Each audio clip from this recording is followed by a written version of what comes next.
Jamhira mon bandiraɓe sehlaɓe heɗotoɓe radio Diosare en garti hannde oɗo ñallawma aset nogas e joyi lewru janvier hitande ujunnaji ɗiɗi nogas e joyi habruji mon e ɗemgal Pulaar tituji men ɓurɗi mawnude komo giɗoɗen ko toon to États-Unis man ƴeewen kadi hono kanko gouvernement makko kanko Donald Trump walla kanko Donald Trump kadi hol gueɗe ɗe waɗi hanki ñalawma aljuma ɗum noon ko gueɗe kadi ɗe kamɓe Sénat eɓe jogi hen oɗo saha joni fayre caggal nde o seeki ken wona sappo e ɗiɗo neɗɗo taw ko inspecteur uji général département mo gouvernement fédéral habaruji men international man puɗɗo toon to Palestine en wayni ko kam Israël ɓen jogui oɗo saha joni wullitade wonde ko Hamas ɗoftaki no fewi ko nanodirno pour yo holno woppirte yimɓe Israël naɓe nangunoɓe ma en jaaton to Sénégal kadi ƴeewen ɓurɓurgon toon ko fati affaire kanko Farba ngol ma en mbawi jokkodirde kadi hono Tidiane Niang kadi o rokka en kadi ko jogani en hannde ko fati en coftal ɓalli ko ɗum woni titre uji on ɓurɗi mawnude oɗo journal ma en garta desuji muɗum joni joni siftin ɗon tan hannde ko aset nogas e joyi lewru janvier hitande ujunnaji ɗiɗi nogas joyi ko musidɗo mon Amadou Touré haalta e mon ma en mbaw wallodirde Tidiane Niang ɗo e yesso seeɗa ma en garta joni joni radio jowarnade ka leydi Canada Sénégal, ha Portugal, ha Cameroun, Afrique, Amérique. On ne peut que se leer du sol, garage de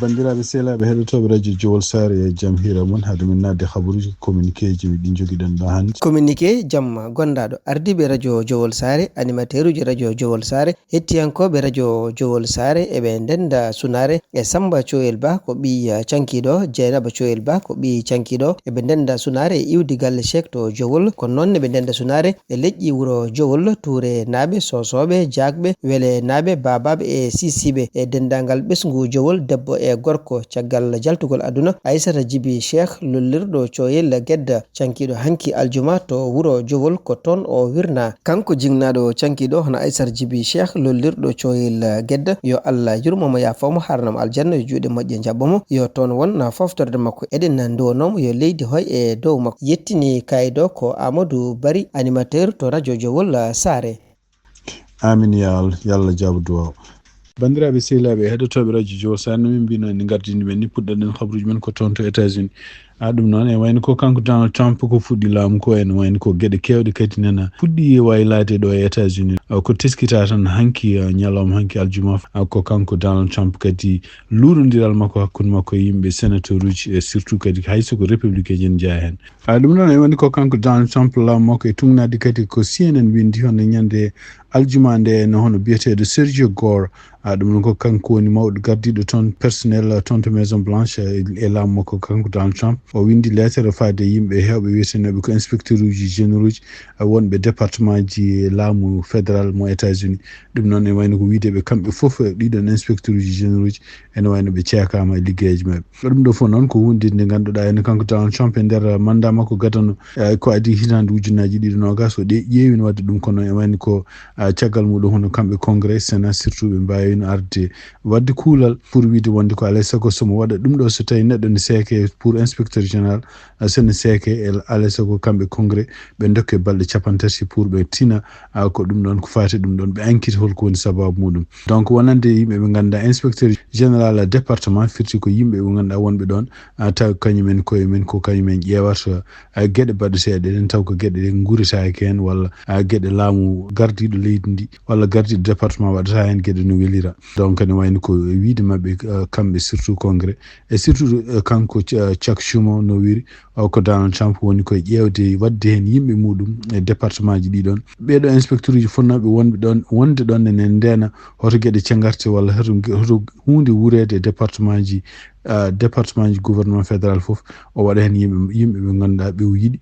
taw ɓeɗon ene wayno ko ala ko kaɗɗo tan wadde ko wela ko ɗum waɗi hono kanko hoore makko républicain mo ganduɗa kañum huurum ardi oɗo comité judiciaire hono biyete Chuck Grassley jeeyaɗo to ndo Iowa o wi wonde ko ɗum ɗo ko janfa mawɗo wonandeɓe kamɓe surtout en kamɓe toon to Sénat saabu ko ɓeɗo ko yimɓe wiyeteɓe ko watchdog en ko yimɓe renoɓe gueɗe ɗe ganduɗa en laamu hoto ɓurtinde juuɗe muɗum oto wadde ko yamiraka donc ɓen sene ceeke alay sago kanko kamɓe congrès ɓe dokke balɗe 30 ɗum noon siftinde on ko kanko Grassley ene jeeya en sénateur uji républicain ji walluɓe kanko Donald Trump gueɗe ɗe ganduɗa kala ko fate yimɓe Donald Trump ɓe o suuɓi yo wonne bureau makko ko kanko Grassley woni ballannoɗo ɓeɗon yimɓe beele ene mbawi waɗede confirmé kono noon ene wayno ko gueɗe baɗɗe hanki hono kanko Donald Trump segde inspecteur uji gonnuɗi e département ji gouvernement fédéral fof ɗum ɗo kadi ko hunde hesere wonande kamɓe Sénat holkoɓe jogori wadde donc en hiisa ɗo joni ken wona hakke 12 neɗɗo taw ko inspecteur uji général département ji ɗi gouvernement fédéral fof hen wayno ceekama tuggi aljuma hanki ha hande kadi e nder yamirore kadi ko kanko Marco Rubio ɗum noon ko yamirore ummande Donald Trump kala balle ɗe ganduɗa États-Unis walla non ɗum noon ko pelle organisation ngaji international walla leyɗele international pelle ɗe taw ko mi koye gouvernement fédéral oɗo saha joni koko waɗa freeze firti koko dartina ɗum noon en wayno ko kamɓe goni koye ƴewtade tugnade ha hande Marco Rubio no wiiri donc agenda kanko Donald Trump ƴewtade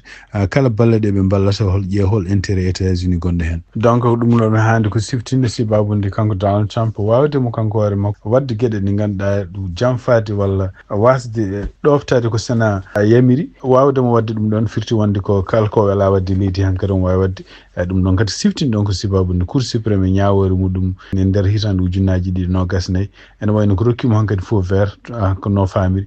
kala ko wela wadde e laamu makko mo wadde ko rentinde kadi yimɓe meɗen surtout ko fati immigration tawde ɓe puɗɗima nangude won yimɓe won tugnade ha hande statistique mo kamɓe CNN ɓe keeɓi mbi wonde joni ken wonna 1,temedere neɗɗo yaltinama leydi ndi ko ɓuuri hewde yaltinaɓe ɓen noon ko yimɓe jeeyaɓe e Amérique latine ɗum noon ko wayno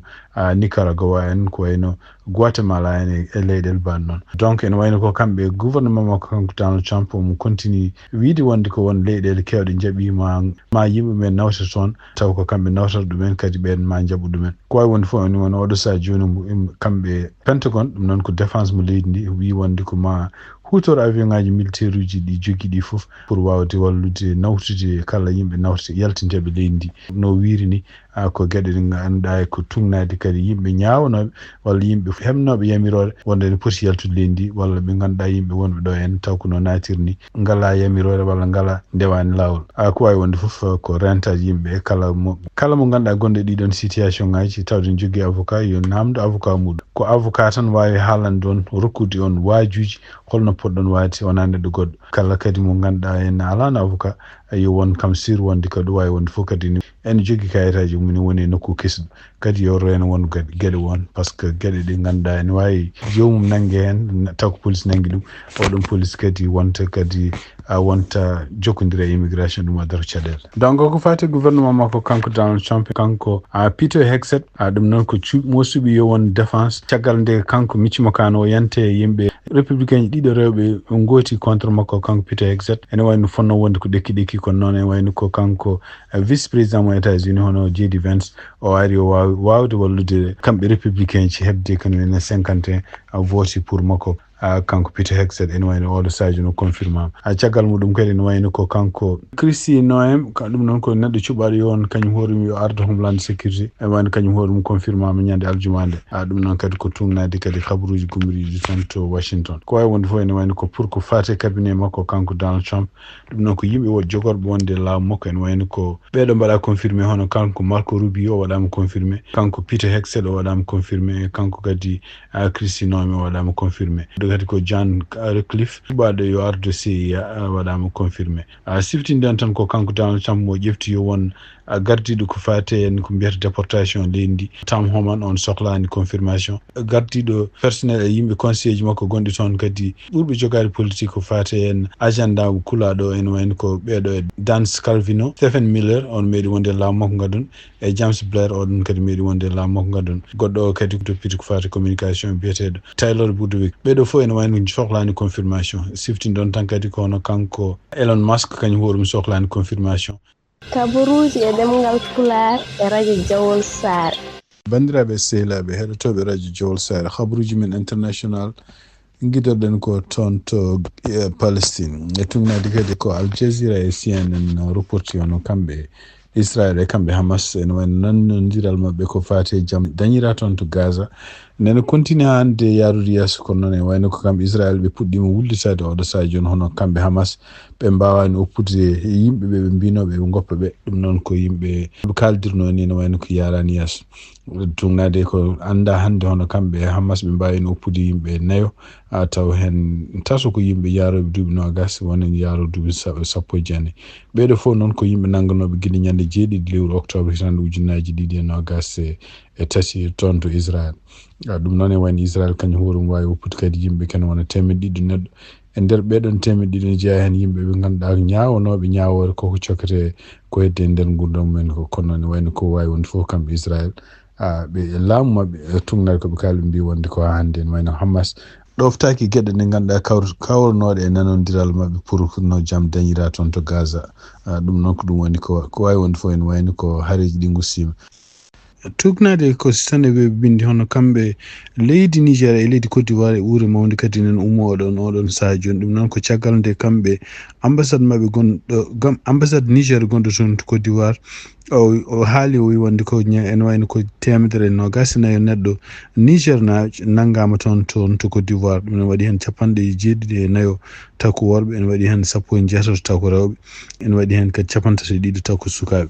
ɗum ɗo fof e wiide mabɓe ko tugnade no Côte d'Ivoire no haaldaniɓe e hara jeeya oɗo saha joni pour hadde ko yimɓe wonoɓe toon e laabi ne jeelo ɗum noon e wayno ko nder communiqué baɗaɗo ñande 20 lewru janvier hitande ujunnaji 2025 ambassade mo Niger gonɗo toon to Côte d'Ivoire o wi wonde koɓe jogui mettere no fewi sibabude ka leydi mabɓe noddaka hadde ɓeɗo nawtede toon to Niger ɗum noon ko wawi wonde fof ene wayno ko kamɓe consulat mabɓe gonɗo to walla ambassade mabɓe kamɓe Niger gonɗo toon to Côte d'Ivoire oɗo saha joni kala gueɗe ɗe liggoto noon ko fati en affaire uji diplomatique dartini ɗum huccitani toppitade yimɓe Niger naɓe wonɓe toon to Côte d'Ivoire haade men nanguede walla haade men nawtede yaltinede leydi Côte d'Ivoire hande habaruji men international toon to Kaffrine ɗum noon ko Sénégal e tugnade kadi e Seneweb ko windi ken wona 12 neɗɗo nanggama toon ɗum noon ko diwan Kaffrine o ɓeɗon yimɓe kadi ko yimɓe ɓe ganduɗa en tuumaɓe wonde ko kañumen gujjanno jawdi toon to diwan secteur mo mbiyata Dunkumani ɗum noon ko toon to Kaffrine ene wayno ko kamɓe gendarmerie caggal enquête aji baɗaɗi surtout oɗo dumunde fof taw yimɓe heeɓe en goyto wonde ko jawdi men beewu men baali men nayu men e jawdi pucci fof ene gujje ɗum noon e wayno ko caggal nde enquête o continue wadde nde kamɓe gendarmerie ɓe mbawi heptude gueɗe kewɗe e ɓeɗo en 11 neɗɗo takaɓe ko kañumen goni bandiji baɗannoɗe ɗum ɗon ni kefti dammiri kewɗi ene jeeya hen nayyi e beyi e baali ene wonde hay pucci ne gonna hen ɓe kefti hen kadi saretaji ɗiɗi ɗum noon ɗum fof ko gueɗe ɗe ganduɗa ɓe tawi koye ɓeɗo bandiji donc ɓeɗo bandiji noon ko gang kewɗo dole ene tampinno yimɓe hoɗɓe diwan Kaffrine oɗo dumunde fof kono noon tugnade kadi e Sénégal ko wi wonde ko kamɓe ɓeɗo 11 fof ɓe nawama yesso toon to tribunal diwan Kaffrine tugnade hande Sénégal ko windi hande keddoɗon koto Sénégal siftinɗon tan ko ñalawma aljuma hanke hono kamɓe assemblée mabɓe national ene wayno ɓe gooti jaɓodiral pour wawde continde ittude hono lefol hurum mo kanko Farba Ngom mo jogino ɗum noon e wayno ko caggal nde kamɓe yimɓe député ji gonɗo toon fof ken wona 156 ko ɓuuri hewde majorité e woɗɓe ɓen surtout kamɓe jeeɓe Pastef ɓe fof ɓe gooti wonde ko yonde ko kanko Farba Ngom ene wayno ko lefol makko ngol yo itti ɗum noon caggal muɗum ene wayno ko yiyama hono yimɓe député ji jeeyaɓe takwallu ko ɓuuri hen hewde kadi député ji surtout Lundu kañumen koyemen fof jalti hen assemblée o kono kanko gardiɗo assemblée national o noon El Hadj Malick ene wayno caggal mo wi wonde ko caggal nde vote o gasi ɗum noon e wayno ko yimɓe fof e jaltu ɗum noon heddi hen kadi ko botu kamɓe kamɓe président ji gonɓe assemblée nationale ɗi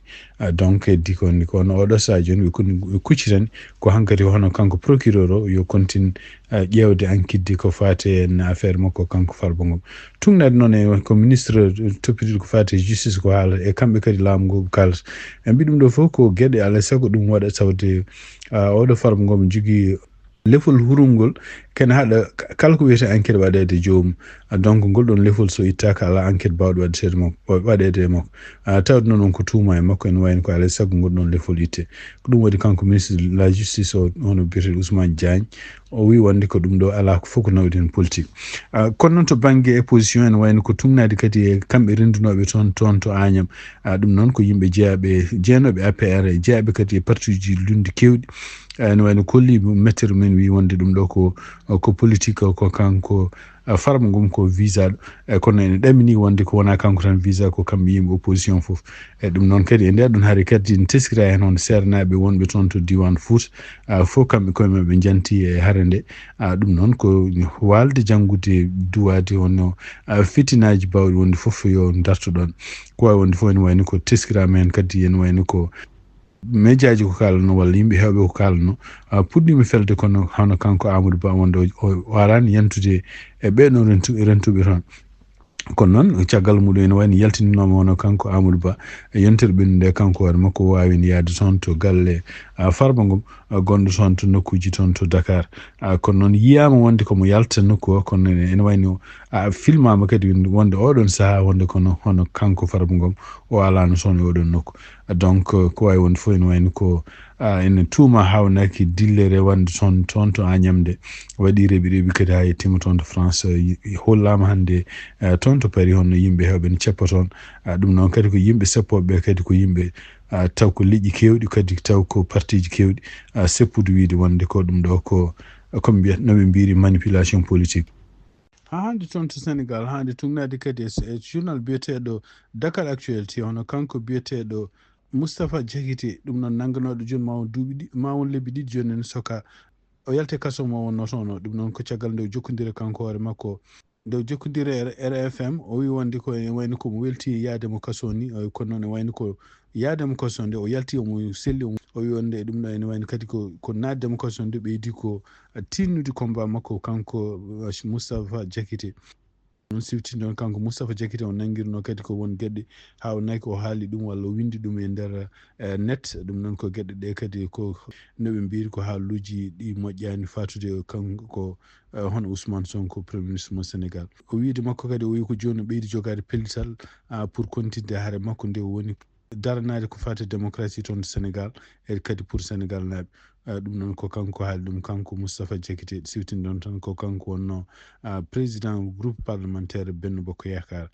en nder kadi haalluji ɗi o haali o wi wonde ko kaso gonɗo toon to Rebus o wi ɗum noon ko nokku mo ganduɗa ene way kono université ni yaade yillade toon hay sinno aɗa foti yobde kalis jaaha jilloɗa toon gona toon ene ma jangguine gueɗe kewɗe o wi kanko hoore makko wawi janggude toon ko heewi ko wawi wonde fof woni ko kanko o ñawano ko lebbi ɗiɗi ko sibabude haalluji ɗi o wiya o haali ɗum noon koye mois de novembre ɓennuɗo o ñawno noon kadi ko e haalluji ɗi o haali ɗi wiya ko ƴattoje walla ko haalluji bonɗi fatude ene kanko Ousmane Sonko e ɗum kadi ene wayno ko caggal muɗum kadi ene wayno ko kanko Moustapha Diakité o wi wonde ko ñande talata garoɗo 27 lewru janvier hitande ujunnaje ɗiɗi 25 kanko hoore makko mo huccita janiyankoɓe pour wadde conférence de presse habaruji men international cakkitoɗen ɗen ko toon to Mauritanie tugnade hande ko journal biyeteɗo Madar ko windi hono kanko président mo Mauritanie Mohamed Cheikhou Ghazouani en wayno waɗi waylo hewngo ko fati ambassadeur uji Mauritanie gonɗi caggal leydi ɗum noon en wayno ko sibabu mum ko haala e journal wi wonde ko doole ambassadeur uji gonnoɗe won nokkuji won ene wayno koko keeɓi duuɓi hankkadi poti yaade ko retraite ko ɗum waɗi kanko ɗiɗon changement ji ɗi waɗi ɗi ene wayno ko tugnade ha hande journal ko haali hono gonno ambassadeur Mauritanie gonɗoɗo toon to Libye biyeteɗo Mohamed Ould Babana wawi nawtede toon to ambassade mabɓe gonɗo toon to Qatar ambassadeur mabɓe gonnoɗo toon to Addis Abeba kañum wonno kadi délégué Mauritanie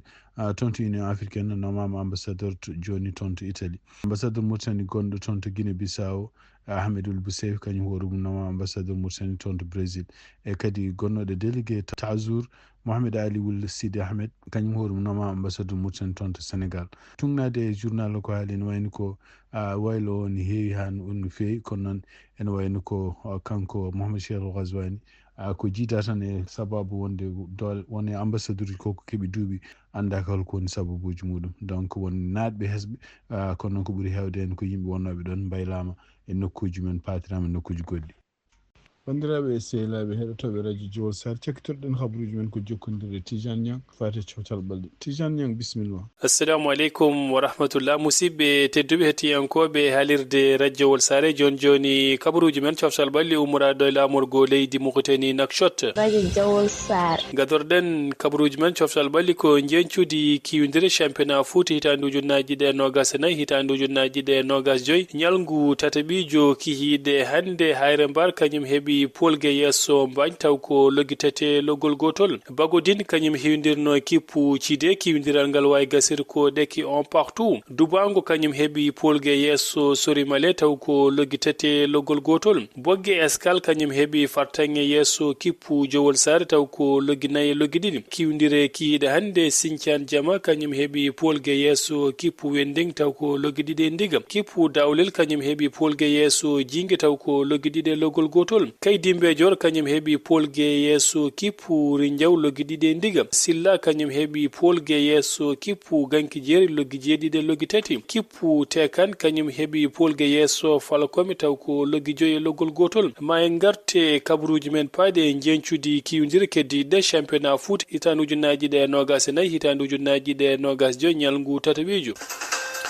jencudi kiwdire championnat ji dunde oɗom gadorɗen ko Premier League championnat mo leydi Angleterre ñalawma hande caggal défaite Manchester City taw ko Ligue des Champions ɓennuɗo kihiɗe hande Manchester City heewawi heɓtude polgue yesso kippu Chelsea loggitate loggol gotol Arsenal kañum yeehe nder terre Wolverhampton fi ɗum loggol gotol e ndiga championnat mo leydi Angleterre en jokki ñalawma janggo sanga waktuji 14 woni 14h GMT Tottenham ma hiwdire kippu Leicester City 19h GMT Fulham jabo Manchester United championnat mo leydi Espagne La Liga kiwdire ñalawma hande Real Madrid kañum yeehe nder terre Real Valladolid fi ɗum logitati ndiga FC Sevilla kañum hiwdirno Espanyol Barcelone kiwdiral ngal wawi gase ko ɗeke on partout Atlético Madrid kañum jaɓino kippu Villarreal kiwdiral ngal wawi gase ko ɗeke on partout ñalawma janggo 20h GMT FC Barcelone ma hiwdira kippu Valence championnat mo leydi Allemagne kiwdire ñalawma hande match 05 kañum heeɓi polgue yesso kippu Stuttgart taw ko logguiɗiɗi e ndiga Bayern de Munich kañum yeehe nder terre Freiburg fi ɗum logguiɗiɗi e loggol gotol Dortmund kañum jaɓino kippu Werder Bremen kiwdiral ngal wawi gasi ko ɗeki do partout RB Leipzig kañum hiwdirno Bayern Leverkusen kiwdiral ngal wawi gasi ko ɗeki do partout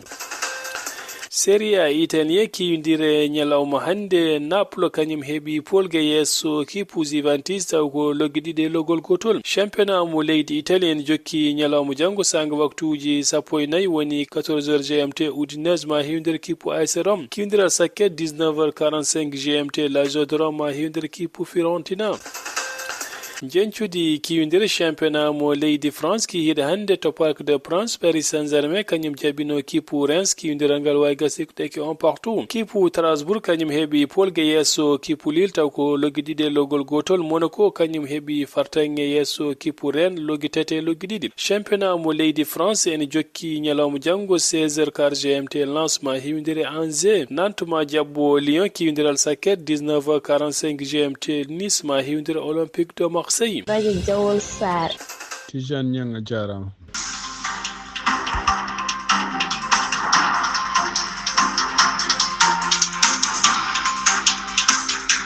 bandiraɓe sehilaɓe heɗotoɓe radio Jowol Sar ɗum woni komin joganno ene habaruji hande ɗemgal Pulaar oɗo ñalawma hande aset nogas joyi lewru janvier